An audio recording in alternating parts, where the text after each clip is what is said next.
MNS ఆదివారం సామాజిక సామరస్యత వేదిక తెలంగాణ ప్రాంత శిక్షణ తరగతులు రెండవ రోజు ముగింపు సమావేశం భాగ్యనగర్ అన్నజిగూడ గట్కేసర్ రాష్ట్రీయ విద్యా కేంద్రం ఆర్వీకే పాఠశాలలో తేదీ 8-9 ఆగస్టు 2026 సంత్ శిరోమణి గురు రవిదాస్ 650వ జయంతి ఉత్సవాలు నిర్వహించడం జరుగుతుంది. ఈ రోజు రెండవ రోజు ఈ రోజు కార్యక్రమం సామాజిక సామరస్యత వేదిక తెలంగాణ రాష్ట్ర అధ్యక్షుడు డాక్టర్ ఆకుల నరేష్ అధ్యక్షతన ప్రాంత ప్రచారక్ అప్పల ప్రసాద్ కవి రచయిత రిటైర్డ్ ప్రొఫెసర్ రాకా సుధాకర్ సిద్దిపేట గౌరవ అధ్యక్షుడు డాక్టర్ అరవింద్ డాక్టర్ సాయిరాం పిల్లల వైద్య నిపుణులు ఏబీవీపీ పూర్వ అధ్యక్షులు రిటైర్డ్ ప్రొఫెసర్ మురళీ మనోహర్ మహిళా రాష్ట్ర అధ్యక్షురాలు కె రుక్మిణి మరియు మహిళా కార్యకర్తలు సమాజంలోని అంతరాలు లేకుండా కులం ప్రాంతం వివక్షత లేని సమాజం భారతీయ సంస్కారం ఆచారాలు హిందూ సమాజానికి పనిచేస్తున్న విదేశీ కుట్రలు కుతంత్రాలు వేల సంవత్సరాల నుండి ప్రాచీన గ్రంథాలైన రామాయణం మహాభారతం భాగవతం మొదలైన పట్ల అవగాహన కల్పించి దేశభక్తి దైవభక్తి సమసమాజ నిర్మాణం కోసం సాంస్కృతిక కార్యక్రమాలు కూచిపూడి నృత్యం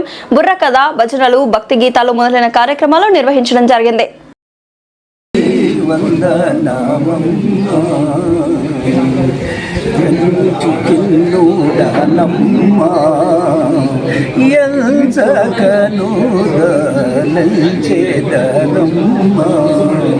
పంచశక్తులు మీరై నిల్చు పరాశక్తి పంచశక్తులు మీరై నిల్చు పరాశక్తి వంచి వచయించేటి పంచబ్రహ్మేశ్వరుని వందనామమ్మ జగదీశ్వరి వందనామమ్మ కిన్నుడనమ్మ యంసకనూదలంచేదరమ్మ పంచశక్తులు మీరై మించు పరాశక్తి వంశీ వసయించేటి పంచబ్రహ్మేశ్వరుని వందనామమ్మ జగదీశ్వరి వందనామమ్మ కరణుడను దూరకృత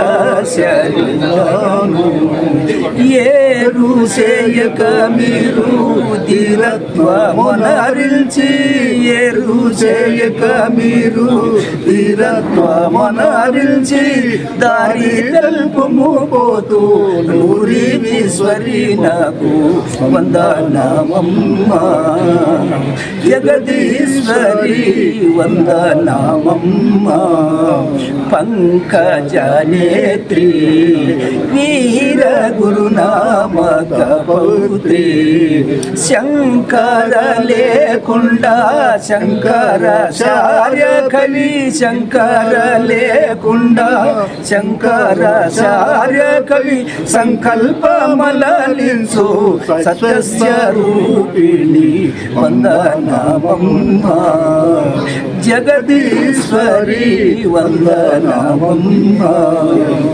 అమ్మ పైకెత్తుకోవాలి భాగం పోతాడు. అప్పుడు మా ముత్తాత గారు అయినటువంటి వంగూరి రామస్వామి గారు చాలా రామభక్తులు. వారు దేవాలయ నిర్మాణం చేసుకోవాలి అని సంకల్పించమని అప్పుడు మా గ్రామాన్ని కర్మం వాళ్ళు పరిపాలిస్తూ ఉండేవారు.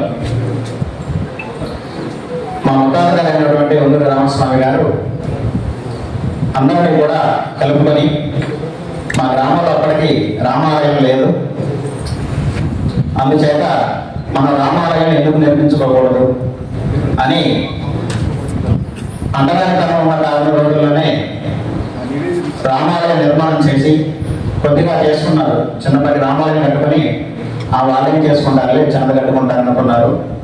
కానీ రామాలయాన్ని సున్నపు కట్టడంతో మంచిగా ఇతర గ్రామాలలో ఎలా రామాలయం ఉంటాయో గోపురం కానీ అన్నీ ఉండేవి. కానీ ఆర్థిక పరిస్థితుల చేత కేవలం పటాలను మాత్రమే చేసేవాళ్ళు. అప్పట్లో మా ముత్తాత గారైనటువంటి వంగూరి రామస్వామి గారు స్వామి వాళ్లకు పటాలను పెట్టుకొని ప్లాస్టర్ ఆఫ్ పారిస్ విగ్రహాలు ఉంటాయి కదా, వాటినే పెట్టుకొని భజనలు ఇత్యాది కార్యక్రమాన్ని కూడా చేసుకుంటూ వారికి సొంతంగా మాకు దగ్గరలో ఉన్నటువంటి నందిగామ జిల్లాలో ఉన్నటువంటి అంబారిపేట ఆశ్రమంలో శ్రీ శ్రీ శ్రీ బోధానంద స్వాముల వారిని ఒక గురువు గారు ఉండేది. ఆయన గారి దగ్గరికి వెళ్ళి నిత్య షోడశోపచార పూజా కార్యక్రమాలు ఎలా చేసుకోవాలి, స్వామివారి యొక్క పూజా కైంకర్యాలు ఎలా నేర్చుకోవాలి, శ్రీరాముల వారి కళ్యాణ కార్యక్రమం ఎలా చేసుకోవాలని మా ముత్తాత గారు అయినటువంటి ఉంగుల రామస్వామి గారు వారి గురువు గారి దగ్గర నేర్చుకొని రామాలయంలో జరిగేటువంటి ప్రతి కార్యక్రమాన్ని కూడా అత్యంత భక్తి శ్రద్ధలతో మాదిగవారు అయినప్పటికీ కూడా స్వామివారికి చేసేటువంటి నిత్య కైంకర్యాల్లో ఎలాంటి లోటుపాట్లు లేకుండా వారు స్వామివారి పూజాధికారులు నిర్వహించుకుంటూ వచ్చారు. వారి తదనంతరం మా తాతగారు అయినటువంటి వంగుడి చెన్నమూర్తయ్య గారు దేవాలయ యొక్క ద్రౌపది నైవేద్య కార్యక్రమాలు, పూజా కార్యక్రమాలు నిర్వహించుకుంటూ వచ్చారు. మా తాతగారు కాలం చేసే టైంకి వారి యొక్క ఆరోగ్య పరిస్థితి బాగలేకపోవడం వల్ల మా నాన్నగారి మధ్యలో చేయలేదు. తర్వాత మా తాతగారి తర్వాత నేను మా రామాలయంలో పూజా కార్యక్రమాలు చేస్తున్నాను. మాదిగ కులంలో పుట్టినటువంటి నేను మొదటగా నాకేమీ రాదు, సామాన్యుడిగా ఉండేవాడిని, భయపడేవాడిని. అందరూ మా తాతయ్య తర్వాత వెళ్తుంటే అయ్యగారు అయ్యగారిని పిలిచేవాళ్ళు, ఎందుకంటే ఏమే చేస్తున్నాడని అయ్యగారిని పిలిచేవాళ్ళు. నాకేమీ రాకపోయేది.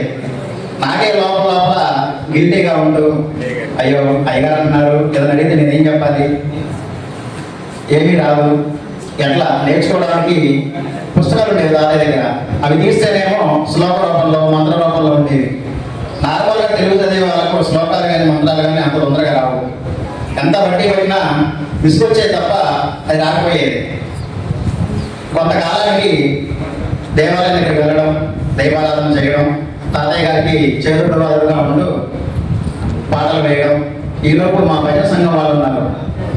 మా ముత్తాత గారి దగ్గర నుంచి కూడా మాకు అత్యంత చేదుడు వాదుడుగా ఉంటూ ఉన్న వాళ్ళు భజన సంఘం మహిళలు. వారితో పాటుగానే భజన కార్యక్రమాలు చేసుకుంటూ వివిధ గ్రామాలు కూడా భజనలకు వెళ్తూ ఇలా చేస్తూ ఉన్న కాలంలో మా తాతయ్య గారి దగ్గర పుస్తకాలు ఉండేవి. అవి తీసుకుంటూ చదువుకునేవాడిని, ఎక్కకపోయేది. ఒకరోజు ఇలా ఎంతకాలం ఉంటాం. అయితే మా తాతయ్య గారి కాలంలో 2007లో వైఎస్ రాజశేఖర రెడ్డి గారి హయాంలో ద్రౌపదీప నివేదన అనే పథకాన్ని ప్రారంభించారు. వాటి యొక్క ఉద్దేశం ఏంటంటే వెనుకబడిన దేవాలయాలకు ఆర్థిక ప్రపత్తి కలిగిస్తూ దేవాలయంలో నిత్య దీపారాధన జరగాలి అనేటువంటి కార్యక్రమాన్ని సంకల్పించుకొని వారి యొక్క పథకాన్ని ఏర్పాటు చేయడం జరిగింది. అందులో భాగంగా మా తాతయ్య గారు వాళ్ళు చేశారు. తదుపరి నేను చేయాలి కాబట్టి మరి ఎండోమెంట్ ఆఫీస్కి వెళ్తే మంత్రాలు కావాలి, వాళ్ళు అడిగితే ఏం చెప్పాలి అని చెప్పేసి మా గ్రామంలో ఉన్న ఒక బ్రాహ్మణ అయ్య గారి దగ్గరికి వెళ్ళడం జరిగింది. నేను అన్నాను వారితో, అయ్యా రాముల వారి పూజా కార్యక్రమాలు నేర్పండి మాకు సార్, ప్రతిదానికి దేవాలయంలో ఆ కార్యక్రమాలు చేస్తే సరిపోద్ది అని చెప్పేసి అడిగితే ఆయన అన్నారు, మీ తాతయ్య గారికి ఏమొచ్చాయా, హరే రామ హరే కృష్ణ ప్రేమ రాధాలో నువ్వు కూడా అంతే గొప్ప వహించింది అని చెప్పేసి అన్నాడు. ఆ మాట ప్రతికూలమే కానీ గుండెల్లో ఒక గుణపొందించినట్టుగా అయింది.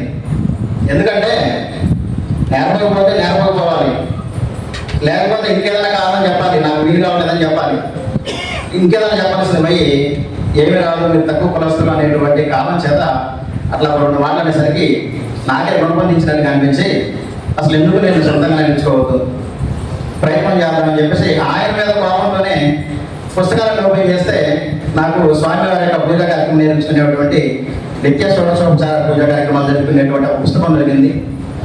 దాన్ని ఎక్కడికి వెళ్ళినా మాకు కొంత ఒక కార్యక్రమం పొలం ఉండేది. వ్యవసాయానికి వెళ్ళినా కూడా అంటే మా పనులు మేమే చేసుకునేవాళ్ళం. ఇంటికి వెళ్ళేటప్పుడు కానీ పనికి వెళ్ళేటప్పుడు కానీ ఎటువంటి ఊరి ప్రయాణం చేసినా కూడా ఆ పుస్తకాలతో తీసుకొని ఒక్కొక్క వాక్యం రాసుకుంటూ నేర్చుకుంటూ సొంతంగానే స్వామివారి పూజా విధానం నేర్చుకున్నాం. అది కూడా మంత్ర రూపంలో నేర్చుకోవడం అయిపోయిన తర్వాత పూజా కార్యక్రమాలు చేస్తున్నాను. ఇక ప్రతిదీ అంతా సెల్లో చేసింది కాబట్టి నేర్చుకోవడానికి పెద్ద టైం పట్టలేదు. వచ్చే వాళ్ళకి గోత్రనామాలు చదవడం, అష్టోత్తరాలు చేయడం, వీటి వరకే చేస్తూ ఉండేవాడిని.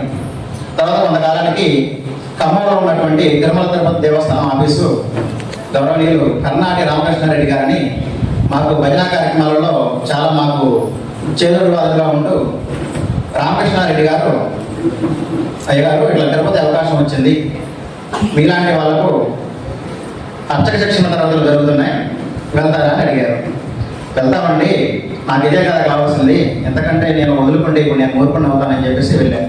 అక్కడికి వెళ్ళాక స్వామివారికి కార్యక్రమాలు ఎలా చేయాలి, కళ్యాణం ఎలా చేయాలి, వరలక్ష్మి వ్రత కార్యక్రమాలు, విఘ్నేశ్వర స్వామి వ్రత పూజా కార్యక్రమాలు, సత్యనారాయణ స్వామి వ్రత పూజా కార్యక్రమాలు మరియు నిత్య ధర్మ సందేహాలు, పుట్టినప్పటి నుంచి చనిపోయేటువంటి కార్యక్రమాలకు సంబంధించిన ధర్మ సందేహాలు ఇవన్నీ తెలియజేస్తూ అక్కడ మాకు కొంతకాలం పాటు అర్చక శిక్షణ తరగతులు ఇవ్వడం జరిగింది.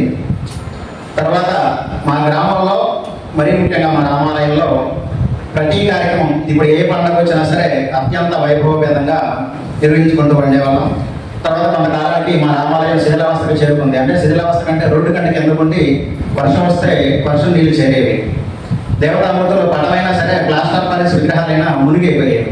మాకే బాధ అనిపించి మళ్ళీ నూతన ఆలయ నిర్మాణం చేయాలి, పునర్నిర్మాణం చేసుకుందాం అని చెప్పేసి మళ్ళీ ఆలయ నిర్మాణం కొనుక్కొని మాకు ఉంగూరు మోహన్ రావు గారని మా పెద్దనాన్నగారు ఉండేవారు. వారు ఎలక్ట్రికల్ డిపార్ట్మెంట్లో ప్రాజెక్టు డైరెక్టర్గా చేస్తూ రిటైర్ అయ్యారు. వారు మాకు కొంత సహాయం చేస్తూ రాజకీయంగా తెలంగాణ గవర్నమెంట్ నుంచి ఒక 40 లక్షలు శాంక్షన్ చేయించి ఇప్పుడు నూతన ఆలయ నిర్మాణం 1,70,00,000తో కొత్తగా దేవాలయం కట్టుకోవడం జరిగింది.